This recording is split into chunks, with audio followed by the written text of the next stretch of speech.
السلام علیکم ورحمۃ اللہ وبرکاتہ۔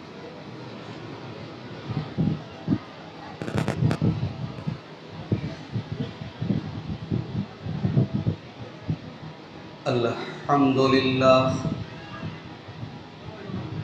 نحمده ونستعینه ونستغفره ونعوذ باللہ من شرور انفسنا ومن سیئات اعمالنا، من يهده الله فلا مضل له ومن يضلل فلا هادي له، وأشهد أن لا إله إلا الله وحده لا شريك له، وأشهد أن محمدا عبده ورسوله، يا أيها الذين آمنوا اتقوا الله حق تقاته ولا تموتن إلا وأنتم مسلمون، يا أيها الناس اتقوا ربكم الذي خلقكم من نفس واحدة وخلق منها زوجها وبث منهما رجالا كثيرا ونساء، واتقوا الله الذي تساءلون به والأرحام إن الله كان عليكم رقيبا، يا أيها الذين آمنوا اتقوا الله وقولوا قولا سديدا يصلح لكم أعمالكم ويغفر لكم ذنوبكم، ومن يطع الله ورسوله فقد فاز فوزا عظيما، أما بعد فإن خير الحديث كتاب الله، وخير الهدي هدي محمد صلى الله عليه وسلم، وشر الأمور محدثاتها، وكل محدثة بدعة، وكل بدعة ضلالة، وكل ضلالة في النار۔ أعوذ بالله من الشيطان الرجيم، بسم اللہ الرحمن الرحیم۔ اليوم اکملت لکم دینکم واتممت علیکم نعمتی ورضیت لکم الاسلام دینا۔ وقال تعالی فی مقام آخر، فمن كان يرجو لقاء ربه فليعمل عملا صالحا ولا يشرك بعبادة ربه أحدا۔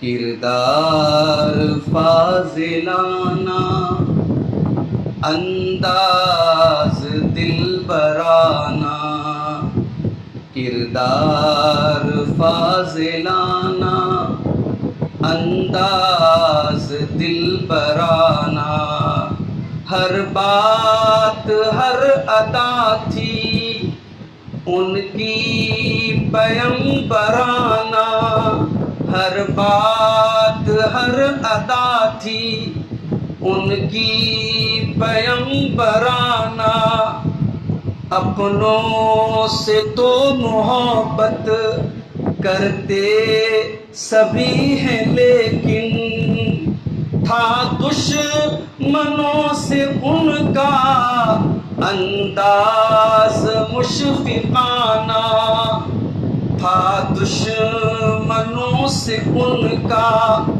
انداز مشفقانہ۔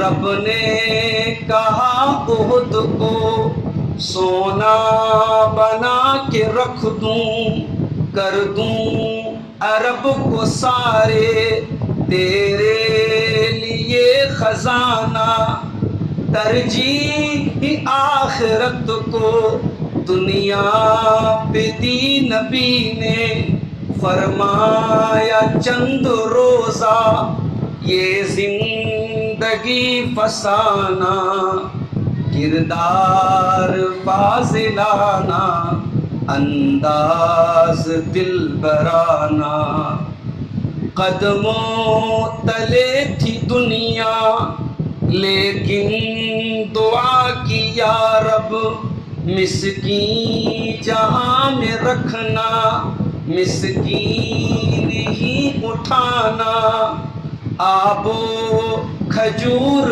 پر ہی اکثر کیا گزارا 2 ماہ تک نہ دیکھا آلے نبی نے دانا اے طائرِ تصور آ دیکھ گھر نبی کا وہ خانہ نبوت خانہ مسافرانہ کردار فاضلانہ انداز دلبرانہ اشکوں سے میں نے لکھ دی سجاد نعت ان کی نذرانہ محبت میرا ہے مخلصانہ کردار فاضلانہ انداز دلبرانہ ہر بات ہر ادا تھی ان کی پیمبرانہ. صدر محترم، ذمہ داران جماعت، محترم بزرگوں، نوجوان بھائیوں، ماؤں اور بہنوں، پیارے بچوں، بہت کم وقفے میں دوسری مرتبہ کٹولی آنے کا اتفاق ہو رہا ہے، اور اس مسجد میں اس کے باوجود کہ سخت گرمی محسوس ہو رہی ہے اور آپ حضرات پسینے سے تر بتر ہیں، اس کے باوجود اللہ اور اس کے رسول کی باتوں کو سننے کا یہ شوق اور جذبہ کہ آپ حضرات کی حاضری سے یہ مسجد تنگ پڑ رہی ہے، اور میرے بھائیوں نے بتایا کہ خواتین بھی الحمدللہ مردوں سے اچھی تعداد میں آئی. یہ جذبہ بہت مبارک جذبہ ہے، بہت نیک جذبہ ہے. اللہ اس جذبے کو قبول فرمائے، اور جس طریقے سے اس نے ہمیں کتاب و سنت کو سننے کا جذبہ دیا ہے، اللہ ہمیں عمل کی بھی توفیق عطا فرمائے. ذیلی جمعیت اہل حدیث لکھنؤ کی کہ امیر محترم کا خطاب آپ نے سماعت فرمایا،